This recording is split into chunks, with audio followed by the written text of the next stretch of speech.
নমস্কাৰ আপোনালোক সকলোকে আকৌ এটা নতুন ভিডিঅ'লৈ স্বাগতম জনাইছোঁ। মই এই ভিডিঅ'ৰ জৰিয়তে আপোনালোকক লৈ আহিছোঁ এনচিয়েণ্ট হিষ্ট্ৰীৰ ওপৰত এনচিয়েণ্ট হিষ্ট্ৰী অফ আছাম। এইটো অসম হিষ্ট্ৰীৰ পাৰ্ট 3 ভিডিঅ' অৰ্থাৎ তৃতীয় অংশৰ ভিডিঅ'টো লৈ আহিছোঁ। আৰু এইটো চিৰিজ আপোনালোকে ভিডিঅ'সমূহ চালে কমপ্লিট আছাম হিষ্ট্ৰীৰ বিষয়ে জানিব পাৰিব। গতিকে মই এই ভিডিঅ'সমূহ অসমীয়া মাধ্যমতে আলোচনা কৰিছোঁ। আৰু এই ভিডিঅ'সমূহ বিভিন্ন গভৰ্ণমেণ্ট এক্সামৰ অতিকৈ প্ৰয়োজনীয় হ'ব। বিশেষকৈ বৰ্তমান আহি আছে অসম পুলিচৰ যি কনষ্টেবলৰ ABUBৰ ৰিটেন এক্সাম হ'বলৈ গৈ আছে, তাৰ বাবেও অতিকৈ প্ৰয়োজনীয় ভিডিঅ'সমূহ এই ভিডিঅ'ৰ প্ৰশ্নসমূহ। আৰু আছাম পুলিচৰ ABUB কনষ্টেবলৰ যি মই প্লেলিষ্ট ক্ৰিয়েট কৰি চিলেবাছসমূহ আলোচনা কৰিছোঁ, সেই ভিডিঅ'সমূহ যদি আপোনালোকে চোৱা নাই, মই লিংক ডেছক্ৰিপশ্যন গোটেই প্লেলিষ্টৰে লিংক ডেছক্ৰিপশ্যনত দি আপোনালোকে চাই ল'ব। আৰু ইয়াৰ অসমৰ ইতিহাসৰ যদি আপোনালোকে আগৰ দুটা ভিডিঅ' চোৱা নাই, মই তাৰো আছাম হিষ্ট্ৰীৰ প্লেলিষ্টৰ লিংক ডেছক্ৰিপশ্যনত দি দিম, আপোনালোকে চাই ল'ব। আৰু এইসমূহ প্ৰশ্ন উত্তৰ মই NCERT বুকছৰ পৰা কালেক্ট কৰিছোঁ। ক্লাছ 6, 7, 8, 9, 10ৰ যি NCERT বুকছ আছে, তাৰ পৰাই মই এইসমূহ প্ৰশ্ন কালেক্ট কৰিছোঁ। গতিকে আপোনালোকে এইসমূহৰ পৰাই অসমৰ বিভিন্ন এক্সামসমূহত যিহেতু এইসমূহৰ বুকছৰ পৰাই প্ৰশ্ন উত্তৰ আহি থাকে, গতিকে এইসমূহৰ প্ৰশ্নই অহাৰ সম্ভাৱনা আছে, যিসমূহ মই আৰু সম্পূৰ্ণকৈ কিছুমানে এটা দুটা ভিডিঅ' চাই এক্সাম দিবলৈ যায়, যিসকলে সম্পূৰ্ণ টপিক বা চিলেবাছসমূহ ফ'ল' নকৰে বা সম্পূৰ্ণ টপিকটো নাজানে, তেওঁলোকৰ বাবে অসুবিধা হ'ব। গতিকে আপোনালোকে এই চিৰিজটো চালে আপোনালোকক অসম হিষ্ট্ৰী গোটেই সম্পূৰ্ণ কনফিউজনসমূহ দূৰ হ'ব। গতিকে ভিডিঅ'সমূহ চাব, আপোনালোকৰ উপকাৰ হ'ব। আৰু চেনেলটো যদি এতিয়াও ছাবস্ক্ৰাইব কৰা নাই, ছাবস্ক্ৰাইব কৰি থ'ব, তেতিয়া মই ভিডিঅ' দিয়াৰ লগে লগে আপোনালোকে নটিফিকেশ্যন লাভ কৰিব।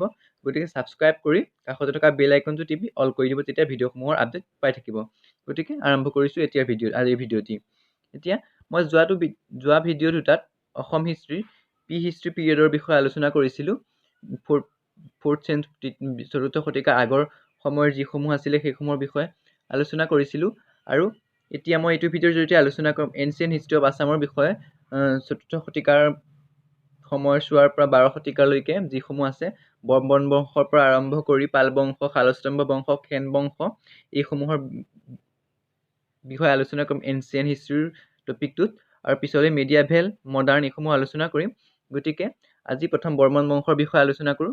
গতিকে বৰ্মন বংশৰ প্ৰথমটো প্ৰশ্ন হৈছে,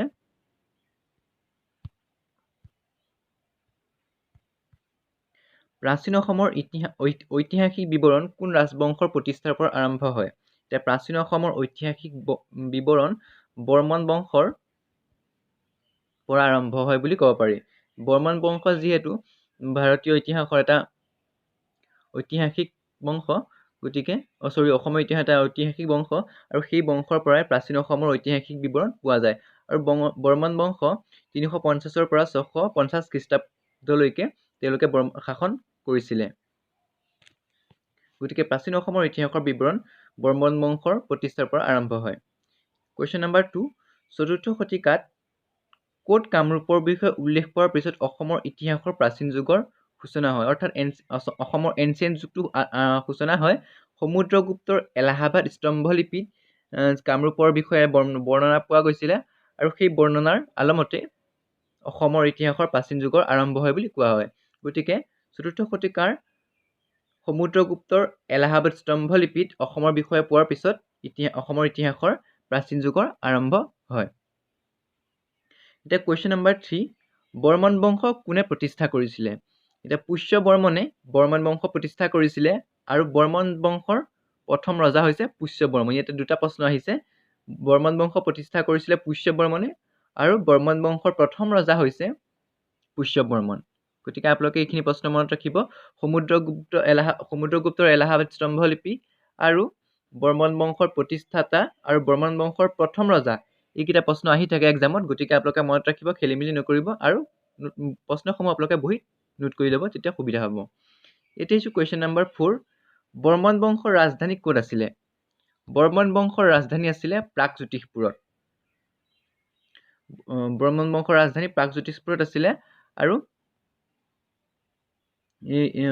এতিয়া বৰ্তমান গুৱাহাটীত। গতিকে বৰ্মন বংশৰ ৰাজধানী আছিলে প্ৰাগজ্যোতিষপুৰত। পুষ্য বৰ্মনে তেওঁলোকৰ বংশৰ ৰাজধানী পাতিছিলে প্ৰাগজ্যোতিষপুৰত। এতিয়া হৈছে কুৱেশ্যন নম্বৰ 5, বৰ্মন বংশৰ কোনজন ৰজা গুপ্ত বংশৰ সমসাময়িক আছিলে? গুপ্ত বংশৰ সমসাময়িক আছিলে পুষ্যবৰ্মন। বৰ্মন বংশৰ ৰজা পুষ্যবৰ্মন গুপ্ত বংশৰ সমসাময়িক ৰজা আছিলে। আৰু ভাৰতত যেতিয়া গুপ্ত বংশৰ সূচনা হৈছিলে তেতিয়াই অসমত বৰ্মন বংশৰ পাতনি মেলিছিল। বৰ্মন বংশই অসম শাসন কৰিছিলে। বৰ্মন বংশৰ ৰজাসকলে অসমত শাসন কৰিছিলে। গতিকে সেই মৰ্মে বৰ্মন বংশৰ সময়ত গুপ্ত বংশৰ সমসাময়িক ৰজা আছিলে অসমৰ বৰ্মন বংশৰ ৰজা পুষ্যবৰ্মন। এইটো কুৱেশ্যন নম্বৰ 6। কামৰূপৰ শিলালিপিসমূহত সাধাৰণতে কি ভাষাৰ ব্যৱহাৰ কৰা হৈছিলে? এটা পুৰণি এটা ভাষা হৈছে সংস্কৃত ভাষা, আৰু সেই ভাষাতেই কামৰূপৰ শিলালিপিসমূহত সংস্কৃত ভাষাৰ ব্যৱহাৰ কৰা হৈছিলে। এতিয়া কুৱেশ্যন নম্বৰ 7। বৰ্মন বংশই কামৰূপত কেইবছৰ ৰাজত্ব কৰিছিলে? কেইবছৰ কাল ৰাজত্ব কৰিছিলে? বৰ্মন বংশই কামৰূপত 300 বছৰ কাল ৰাজত্ব কৰিছিল। 350 পৰা 650 খ্ৰীষ্টাব্দলৈকে তেওঁলোকে প্ৰায় 300 বছৰ বৰ্মন বংশই কামৰূপত ৰাজত্ব কৰিছিলে। Question number 8। বৰ্মন বংশৰ চৰকাৰী ভাষা কি আছিলে? বৰ্মন বংশৰ চৰকাৰী ভাষা আছিলে কামৰূপী প্ৰাকৃত আৰু সংস্কৃত ভাষা। Question number 9। বৰ্মন বংশৰ কোনজন ৰজাক মহাৰাজা ধীৰাজ উপাধি প্ৰদান কৰা হৈছিলে? এইটো অতিকৈ গুৰুত্বপূৰ্ণ প্ৰশ্ন, এক্সামত আহিয়ে থাকে, প্ৰায় অহা দেখা যায়। বৰ্মন বংশৰ ৰজা পুষ্যবৰ্মনক মহাৰাজা ধীৰাজ উপাধি প্ৰদান কৰা হৈছিলে। এতিয়া আমি কুৱেশ্যন নম্বৰ 8। অশ্বমেধ যজ্ঞৰ সন্দৰ্ভত কোনজন বৰ্মন ৰজাক সমুদ্ৰগুপ্তই পৰাজিত কৰিছিলে? এতিয়া বালা বৰ্মন নামৰ যিজন ৰজা আছিলে তেওঁ অশ্বমেধ যজ্ঞ পাতিছিলে, আৰু তেওঁ অশ্বমেধ যজ্ঞ যেতিয়া ঘোঁৰাসমূহ অশ্বমেধ এনেকৈ পাতি পেলাই এৰি দিয়া হয়, গতিকে বালা বৰ্মন তেওঁ যিজন ৰজা আছিলে সমুদ্ৰগুপ্তই তেওঁক পৰাজিত কৰিছিলে, আৰু তেওঁ অশ্বমেধ যজ্ঞ পাতিছিলে। বৰ্মন বংশৰ এজন ৰজা আছিলে, অশ্বমেধ যজ্ঞ পাতিছিলে। কিন্তু তেওঁ যেতিয়া প্ৰশ্ন আহে যে কোনজন ৰজাই বৰ্মন বংশৰ কোনজন ৰজাই অশ্বমেধ যজ্ঞ কৰিছিলে, তেতিয়া বালা বৰ্মন আমি লিখিব নোৱাৰিম, কাৰণ বালা বৰ্মনে পৰাজিত কৰিছিলে সমুদ্ৰগুপ্তই অশ্বমেধ যজ্ঞৰ কাৰণে। গতিকে তেওঁ সম্পূৰ্ণ অশ্বমেধ যজ্ঞটো সমাপ্ত কৰা নাছিলে। গতিকে তেওঁ যেতিয়া অশ্বমেধ যজ্ঞ পাতিলে অশ্বমেধ যজ্ঞটো সমাপ্ত কৰিব লাগিব, সম্পূৰ্ণ কৰিব লাগিব, কিন্তু বালা বৰ্মন সম্পূৰ্ণ কৰা নাছিলে। গতিকে তেওঁ বৰ্মন বংশৰ এজন ৰজা হিচাপে অশ্বমেধ যজ্ঞ সম্পূৰ্ণ কৰা নাছিলে। গতিকে বালা বৰ্মন নহয়, কিন্তু সমুদ্ৰগুপ্তই পৰাজিত কৰিছিলে বালা বৰ্মনক। গতিকে এইটো প্ৰশ্নটো আপোনালোকে মনত ৰাখিব। ইয়াৰ এটা প্ৰশ্ন আছে, মই পিছৰ শ্লাইডত আলোচনা কৰিম। এতিয়া কুৱেশ্যন নম্বৰ 11। কামৰূপ ৰাজ্যৰ কোনগৰাকী ৰাজকুমাৰী কাশ্মীৰৰ ৰজা মেঘবাহনে বিয়া কৰাইছিলে? তেওঁ অমৃতপ্ৰভা নামৰ যিজনী ৰাজকুমাৰী আছিলে, সেই ৰাজকুমাৰীক কাশ্মীৰৰ ৰজা মেঘবাহনে বিয়া কৰাইছিলে, অমৃতপ্ৰভা। Question number 12। ৰাজকুমাৰী অমৃতপ্ৰভা কাৰ জীয়াৰী আছিলে? ৰাজকুমাৰী অমৃতপ্ৰভা বালা বৰ্মনৰ জীয়াৰী আছিলে। এতিয়া আমি কুৱেশ্যন নম্বৰ 13। প্ৰাচীন বৰ্মনসকল কাৰ অধীনস্থ আছিল? প্ৰাচীন বৰ্মনসকল গুপ্তসকলৰ অধীনস্থ আছিলে। Question number 14। অশ্বমেধ যজ্ঞ কৰা অসমৰ প্ৰথম ৰজা কোন আছিলে? এইটো এটা প্ৰশ্ন, অতিকৈ গুৰুত্বপূৰ্ণ প্ৰশ্ন। অশ্বমেধ যজ্ঞ কৰা অসমৰ প্ৰথম ৰজা আছিলে মহেন্দ্ৰ বৰ্মন। এতিয়া যোৱাটো শ্লাইডত আমি ভিডিঅ'টো আলোচনা কৰিছিলোঁ যে অশ্বমেধ যজ্ঞ সন্দৰ্ভত কোনজন ৰজাক বৰ্মন ৰজাক সমুদ্ৰগুপ্তই পৰাজিত কৰিছিলে? বালা বৰ্মন। আৰু তেওঁ বালা বৰ্মনে সম্পূৰ্ণ অশ্বমেধ যজ্ঞ কৰিব নোৱাৰিছিলে। গতিকে এতিয়া অশ্বমেধ যজ্ঞ কৰা অসমৰ প্ৰথমজন ৰজা হ'ব মহেন্দ্ৰ বৰ্মন, আৰু সমুদ্ৰগুপ্তই পৰাজিত কৰিছিলে বালা বৰ্মনক অশ্বমেধ যজ্ঞৰ ক্ষেত্ৰত। এতিয়া অশ্বমেধ যজ্ঞ কৰা প্ৰথমজন অসমৰ ৰজা মহেন্দ্ৰ বৰ্মন, আৰু মহেন্দ্ৰ বৰ্মনৰ অশ্বমেধ যজ্ঞ যেতিয়া তেওঁলোক সমাপ্ত কৰিছিলে, তেওঁ গুপ্তসকলৰ লগত অশ্বমেধ যজ্ঞৰ ক্ষেত্ৰত যুদ্ধ কৰিছিলে, আৰু গুপ্তসকল পৰাজিত হৈছিলে। গতিকে মহেন্দ্ৰ বৰ্মনে প্ৰাচীন বৰ্মন বংশ যিহেতু গুপ্তসকলৰ অধীনস্থ আছিলে, আৰু মহেন্দ্ৰ বৰ্মনে তেওঁলোকৰ জয়ী হৈ তেওঁলোকৰ লগত যি পৰাধীন আছিলে তেওঁলোকৰ অধীন আছিলে, গতিকে তেওঁলোকক পৰাধীন বৰ্মনসকলক পৰাধীন কৰিছিলে মহেন্দ্ৰ বৰ্মনে। তেওঁলোকে স্বাধীন হৈছিলে গুপ্তসকলৰ পৰা। এতিয়া 2-3টা প্ৰশ্ন হৈ গৈছে, গতিকে আপোনালোকে মনত ৰাখিব। অশ্বমেধ যজ্ঞ কৰা অসমৰ প্ৰথম ৰজা আছিলে মহেন্দ্ৰ বৰ্মন, আৰু মহেন্দ্ৰ বৰ্মনে ব্ৰহ্মণ বংশৰ গুপ্তসকলৰ অধীনৰ পৰা মুকলি কৰিছিলে অশ্বমেধ যজ্ঞ কৰি। এতিয়া কুৱেশ্যন নম্বৰ 15, হৰ্ষচৰিতৰ লেখক কোন? হৰ্ষচৰিতৰ লেখক হৈছে বাণভট্ট। এইটো প্ৰশ্ন আহি থাকে, হৰ্ষচৰিতৰ লেখক কোন? জিকে ছেকশ্যনত আহিয়ে থাকে এক্সামসমূহত। হৰ্ষচৰিতৰ লেখক হৈছে বাণভট্ট। এতিয়া হৈছে কুৱেশ্যন নম্বৰ 16, কুমাৰ ৰজা উপাধি কাক দিয়া হৈছিলে? ভাস্কৰ বৰ্মনক কুমাৰ ৰজা উপাধি দিয়া হৈছিলে, কাৰণ তেওঁ কুমাৰ ভাস্কৰ বৰ্মন, কাৰণ তেওঁ বিয়া নাপতা হৈছিলে, তেওঁ চিৰকুমাৰ ব্ৰত পালন কৰিছিলে। গতিকে কুমাৰ ৰজা উপাধি দিয়া হৈছিলে ভাস্কৰ বৰ্মনক, আৰু তেওঁ কুমাৰ ভাস্কৰ বৰ্মন বুলি কোৱা হয়।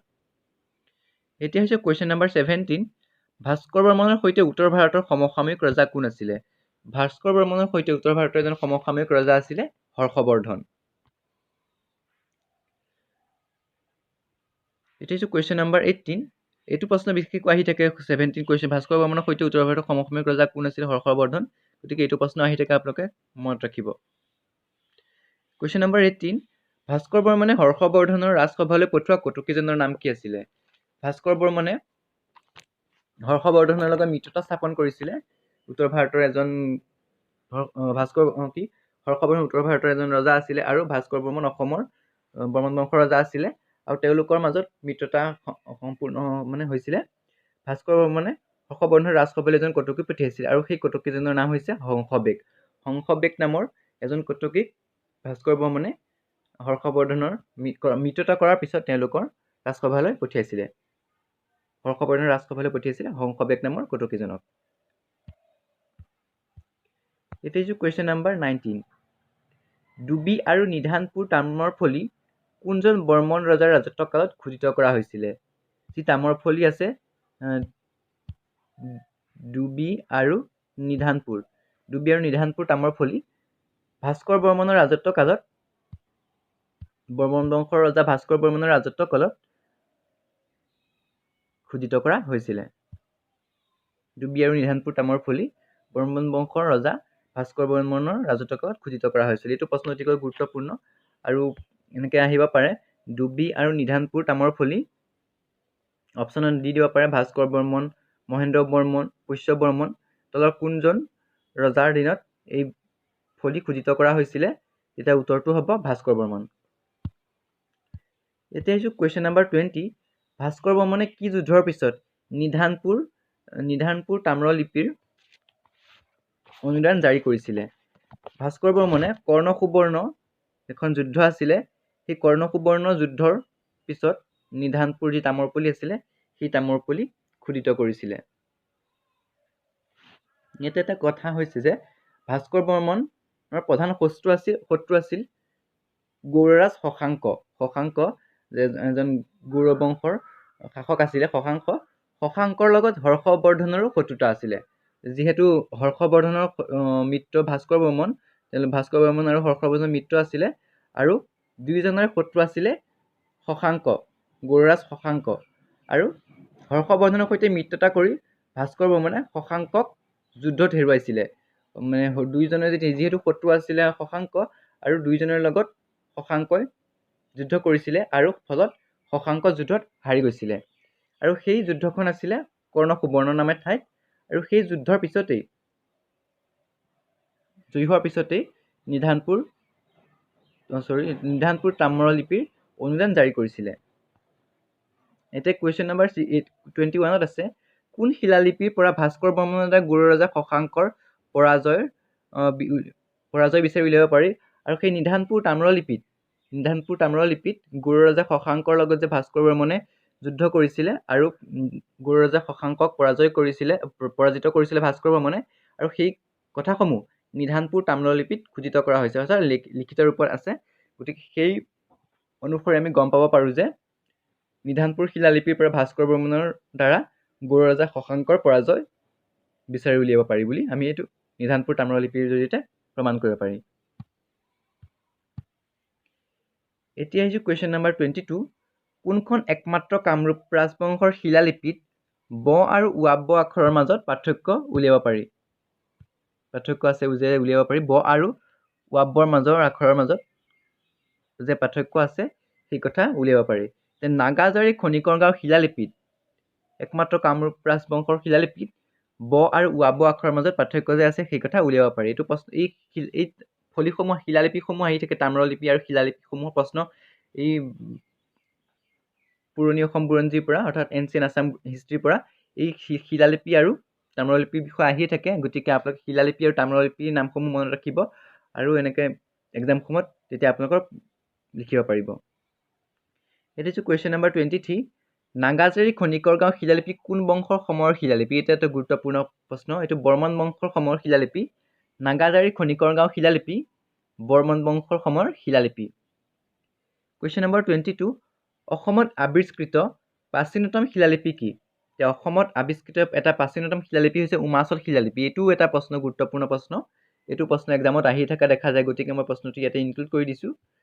অসমত আৱিষ্কৃত প্ৰাচীনতম শিলালিপি হৈছে উমাচল শিলালিপি। এতিয়া হৈছে কুৱেশ্যন নম্বৰ 25। বৰ্মন বংশৰ শ্ৰেষ্ঠ ৰজা কোন আছিলে? বৰ্মন বংশৰ শ্ৰেষ্ঠ ৰজা আছিলে ভাস্কৰ বৰ্মন বা কুমাৰ ভাস্কৰ বৰ্মন আছিলে বৰ্মন বংশৰ শেষৰ ৰজা। এতিয়া বৰ্মন বংশৰ শ্ৰেষ্ঠ ৰজা এক্সামত আহে।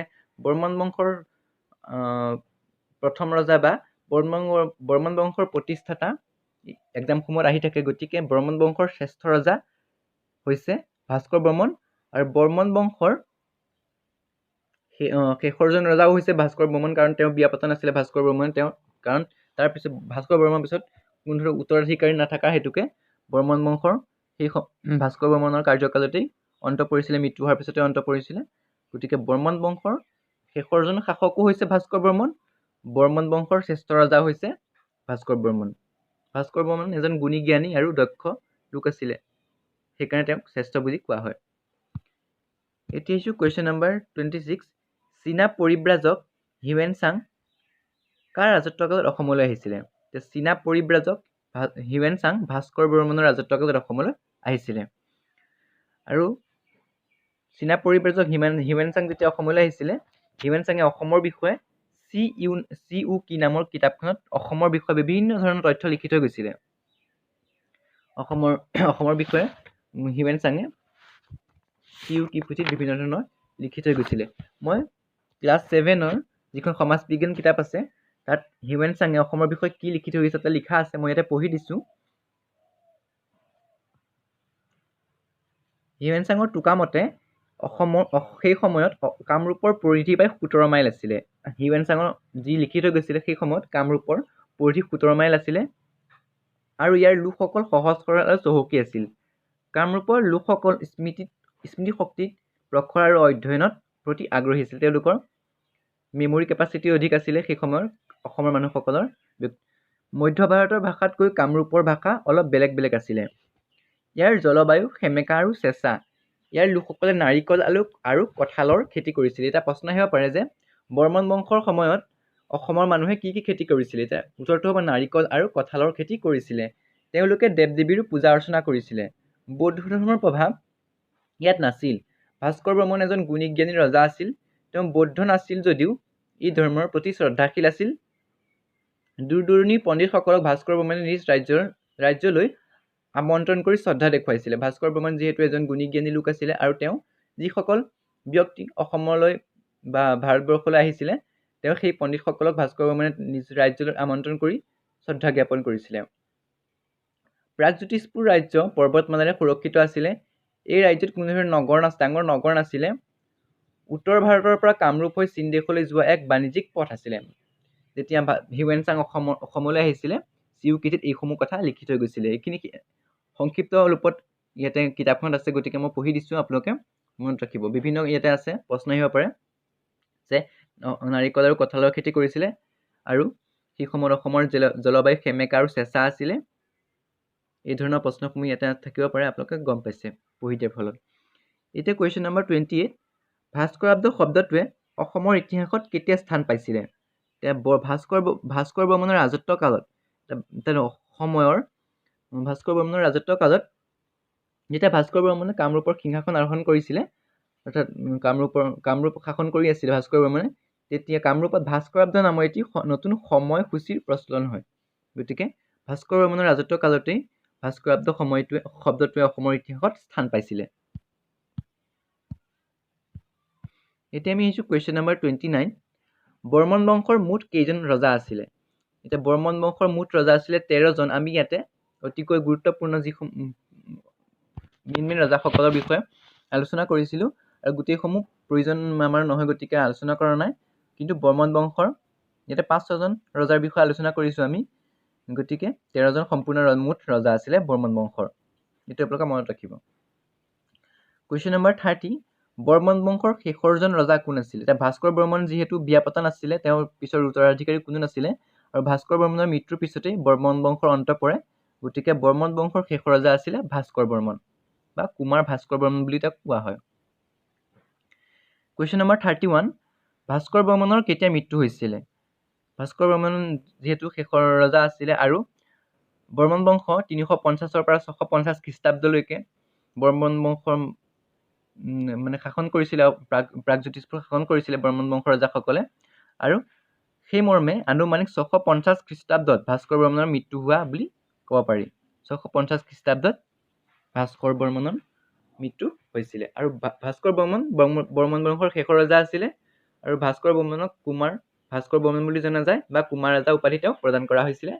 আৰু বৰ্মন বংশৰ প্ৰথম ৰজা পুষ্য বৰ্মন, বৰ্মন বংশৰ প্ৰতিষ্ঠাতা পুষ্য বৰ্মন।